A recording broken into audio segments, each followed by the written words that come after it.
All right, welcome back. So today I want to start our fourth and final conception of liberty.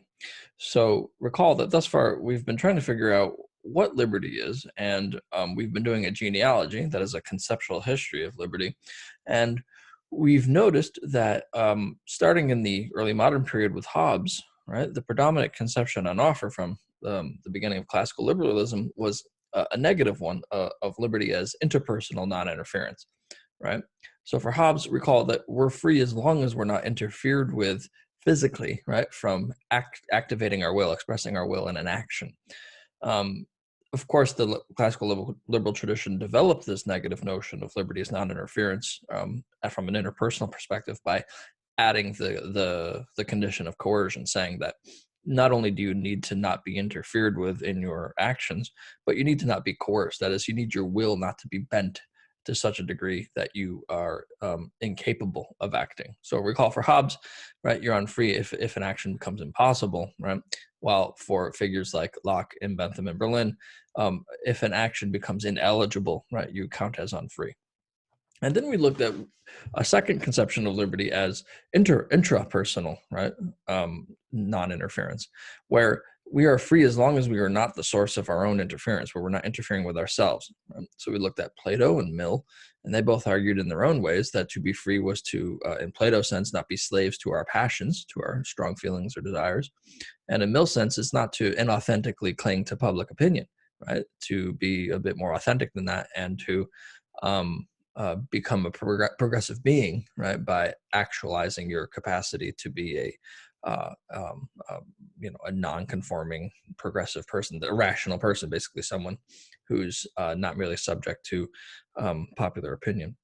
And then the last section we looked at was the positive conception of liberty as self-realization, right? So we went from two negative views, one as interpersonal non-interference and then intrapersonal non-interference, to a positive one of liberty as self-realization, where to be free, you had to actually do something. It wasn't just that you were free from interference, either from others or yourself, but rather that you were doing something in particular. And what you were doing was actualizing your nature or realizing yourself. Who you are, what your nature is, right, depends on who you're talking to, right? So recall that for Aristotle and Hannah Arendt, right, that to be free was to realize or actualize our political natures, right? For Aristotle, more in the sense of becoming rational and virtuous, right, and thus realizing your function as a human being, right? For Hannah Arendt, it was more or less about engaging in actual everyday politics, that is, participating in the process of deliberation and discussion. Thereby, you realize your humanity and become what you really are, and thus you're free insofar as you're doing politics. So that was a positive notion of liberty, right? Whereby you're free if you act in a certain way, if you realize yourself in a certain way. What I want to do now is wrap up here with the fourth conception of liberty. And this is going to be a conception of liberty as independence. Now, this notion is going to be primarily negative, right? It's going to say freedom is the presence of an absence of some sort, a lack of something. But it's also going to have some positive moments as well, saying that there does need to be some sort of activity that one performs or engages in order to truly count as free. But the emphasis here is on the more negative side, but it's quite distinct from the liberal tradition of focusing on interference, right? So the issue here is not going to be one of how do we become free of interference per se, right? But how do we exist in such structures of relationships where we're not going to be dominated, right? So this is based in what's called the Republican tradition, right? We're going to look at Republicanism. Sometimes it's called Neo-Roman theories of liberty, but we need to really realize that all of this starts, in a sense, and at least in the modern period, with Hobbes. So that's why I started with Hobbes, because everything comes back to him in some way. So as I was saying, like, recall that for him, freedom is non-interference, right? Such that your decision to act, right, is not rendered impossible by the physical force of external agencies, right? So that definition, right, that Hobbes was offering, that didn't come from nowhere, right? Hobbes was actually being quite intentional here in trying to develop a conception of liberty that was quite distinct from another conception, and that conception was this Republican one that we're going to focus on now. So Hobbes was doing something incredibly polemical, and trying to enter into a big debate and fight with Republican theorists of liberty and saying that they were wrong, right? So now that we know the Hobbesian view and we know what follows from that, all the classical liberal stuff, and we see how classical liberalism bent into that sort of Millian intrapersonal notion of liberty as non-interference with yourself, right?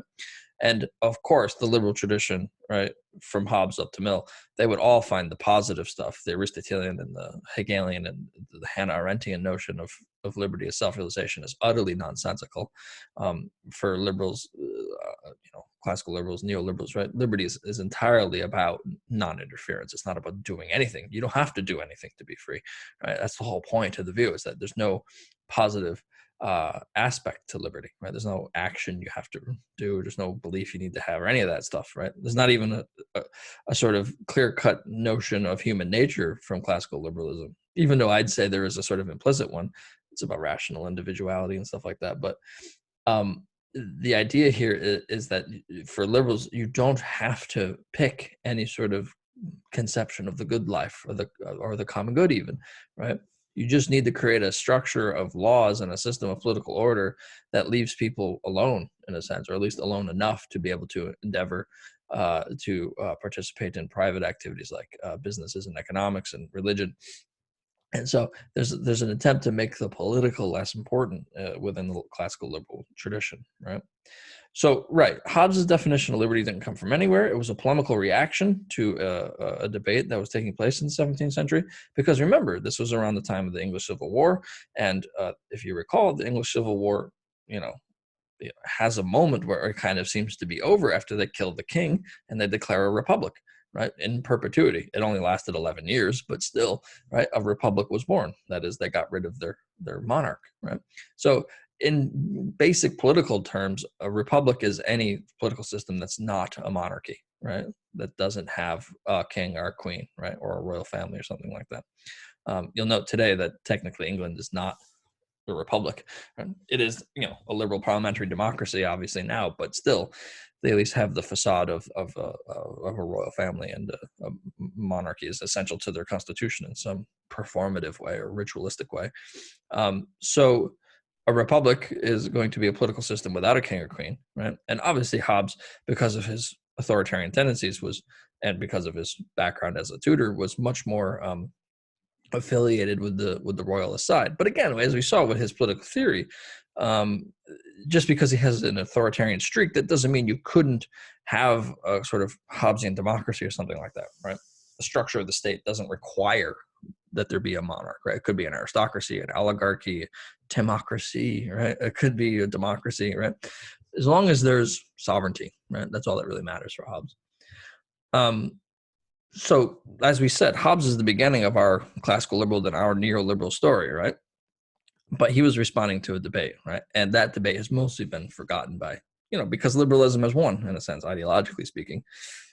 I don't know if I'd go so far as to say that it's the end of history, like Fukuyama says, and there's no other ideologies left besides liberal democracy, right? But the point is that this is predominant.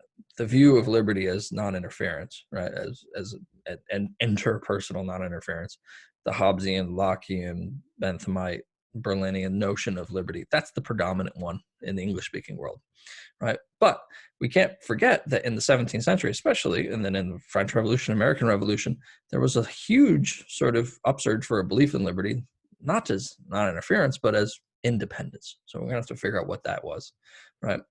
So we have to go back to a very key document in the history of Western political thought. Hobbes was attacking the Republican tradition. The Republican tradition goes back to the Roman Republic. The Roman Republic obviously fell and became essentially an imperial military junta, right? As a monarchy with an emperor.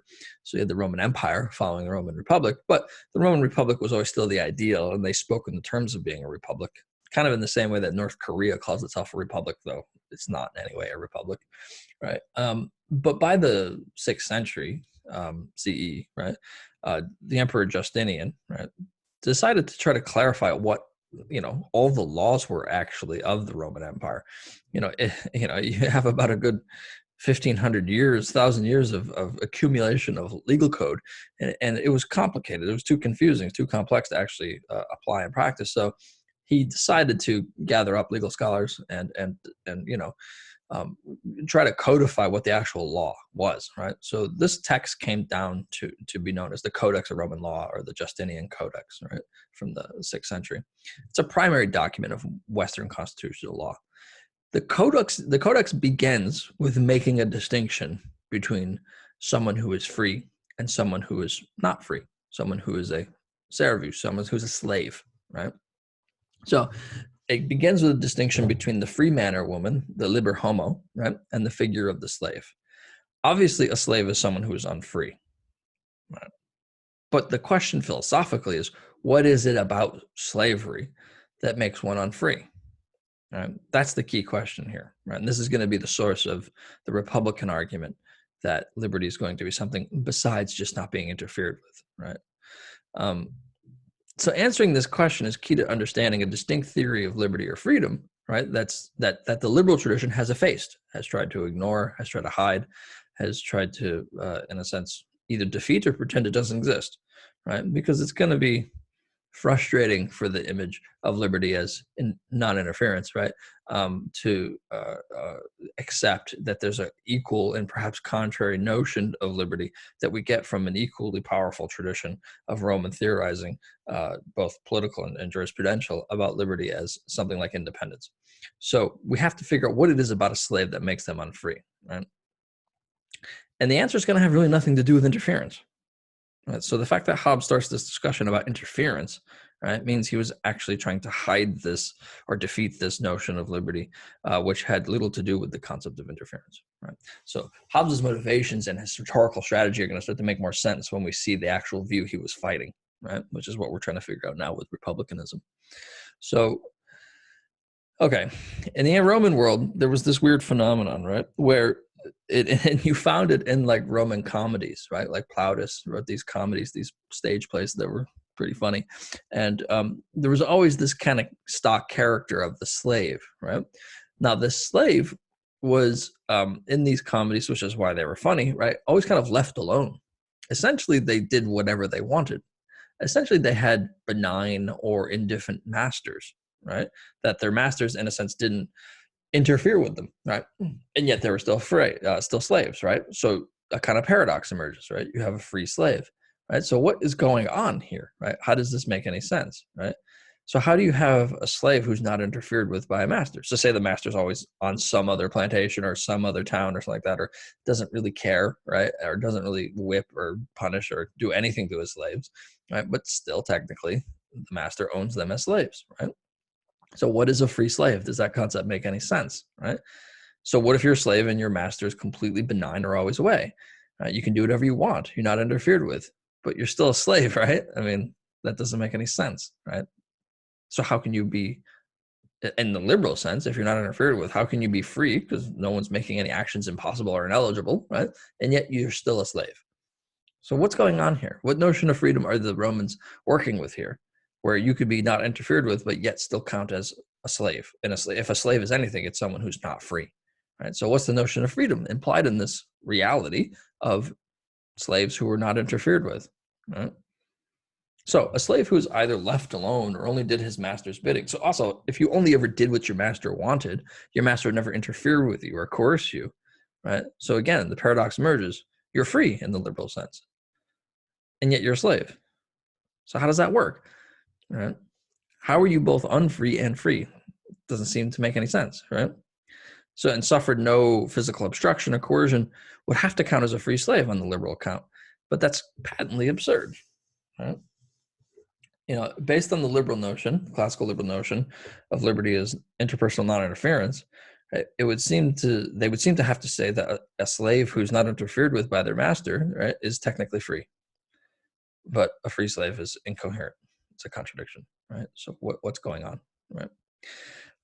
You also have to keep in mind too that many citizens, free persons, liber homos, right, like free men and women in the ancient world, in the Roman world, they lived incredibly circumscribed lives. right? It's not like you could just do whatever you want if you were a citizen. No, you had to participate in politics. You had to be involved in local elections and discussions and assemblies and tribunates, and there was many responsibilities and burdens of being a city. You always had to perform certain social public functions, right? So it's not like you could just check out and do whatever you want if you were a citizen, if you were free, technically.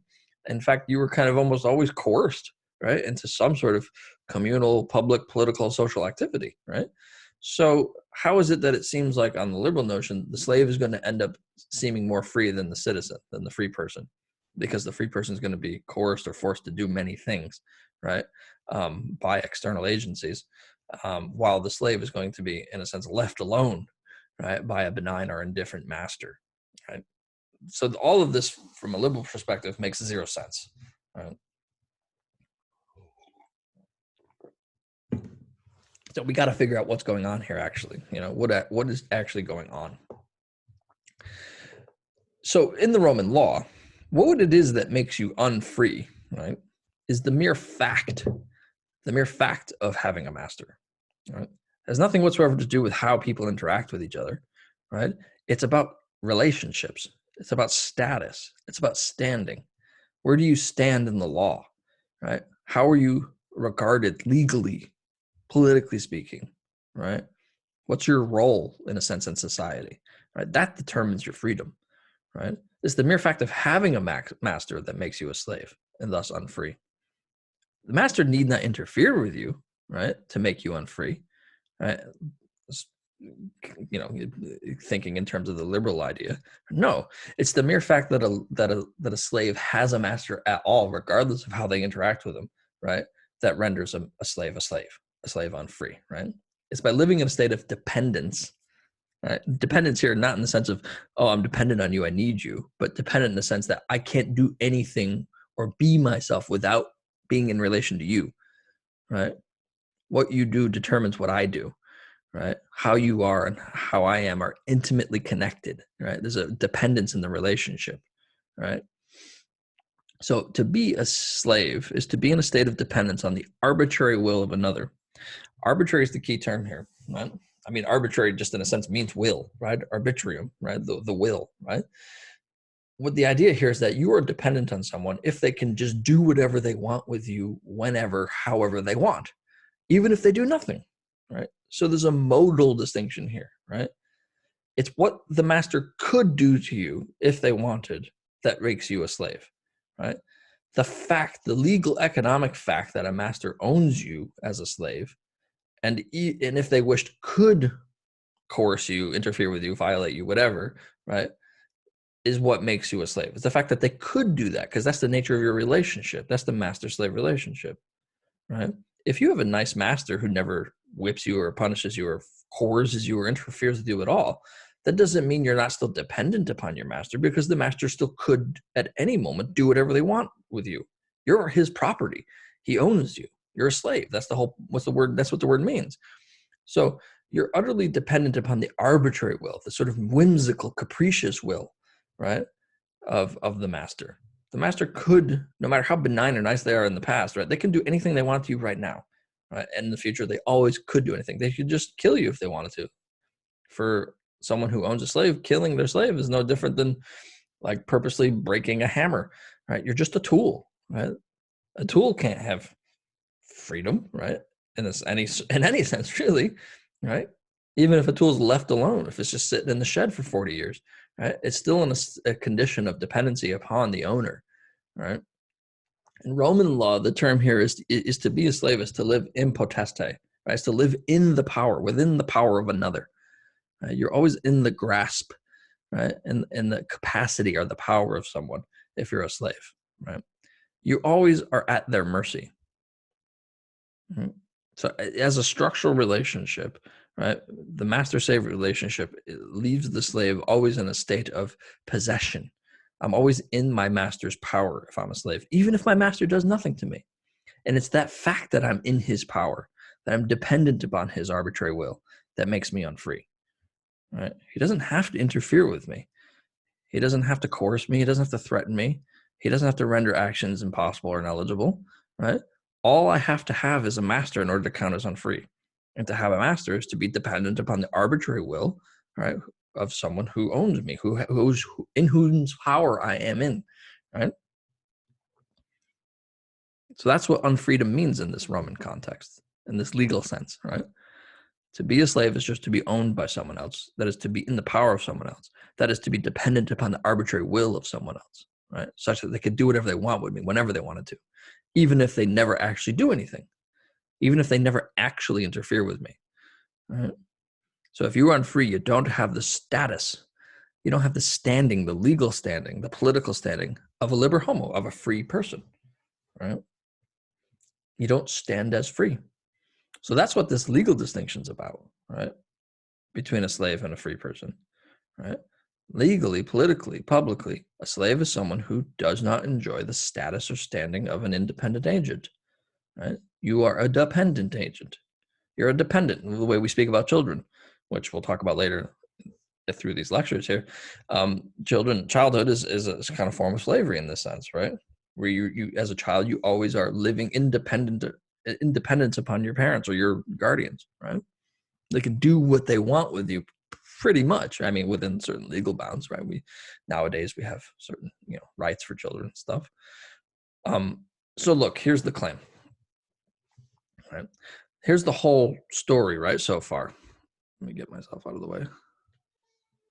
Right. So for individuals to enjoy freedom as citizens of a state, there must be power to act in pursuit of a given option, or at least an alternative, and basically experience no dependence.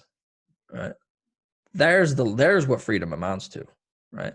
Now, in the other context where we looked at interference or self-realization, right, we remember that this required actual sort of coercion or threat or rendering actions impossible, right? Or in the sense of realization, right? Positively, you had to go out and do something in particular. Now, you can see that insofar as in the positive notion, only citizens are free because only citizens act politically, that's going to make a little more sense here in the Republican sense as well, right?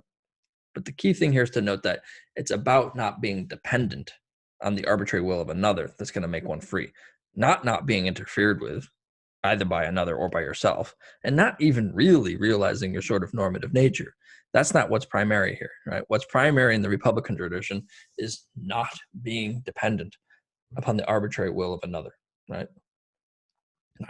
Basically, to be free is to not have a master, and a master is someone who enjoys arbitrary power over you, right? That is someone who could do what they want with you, right, if they so wished, right? It's that different modal claim that makes the difference here, right? Right. So remember, for liberalism, it's actualist. It's saying that an actual interference needs to take place for you to lose your liberty. The Republican is saying, no, it doesn't require actual interference. It requires, in a sense, potential interference, right? Could you do what you wanted with me if you wanted, right? If you could, then I'm unfree. Right. So we're going to have to get deeper into this and kind of understand this modal distinction, right? It's about the possibility of arbitrary interference that's going to make me unfree, not actual interference. Right. So this will make sense the more we go along. But just in this lecture, I wanted to point it out, this distinction, right? That there's a big difference here between this liberal notion and this other notion of liberty as independence, as we'll see, right? That's coming from an entirely different tradition than the classical liberal one, right? And that it's Hobbes reacting to this classical Republican, right, legal notion of the free person as someone who is not in the power of someone else, right, who counts as free. Because Hobbes wants to say, no. Freedom has nothing to do with not being dependent upon someone, right? Look, dependency is just the nature of anything, according to Hobbes, right? No, you're free as long as you're not interfered with. Right? And that's a nifty trick, because now that's going to be a good way for liberalism to sound like it's a champion. It's got freedom in the name, right? Liberalism. It's going to be able to sound like it's a champion of freedom while permitting all sorts of hierarchical dominating relationships, right? Which in any other context, in the Roman context, would clearly be signs and examples of unfreedom, right? So liberalism is going to be this nice little trick where a lot of unfreedom in the classical sense is going to be, swept up under the rug of freedom as non-interference, right? Okay, so next time we'll talk more about dependence or domination, right? Because domination is another word for dependence in the sense. But for now, I think that's that's good. And we'll wrap things up. Okay, thanks. Bye.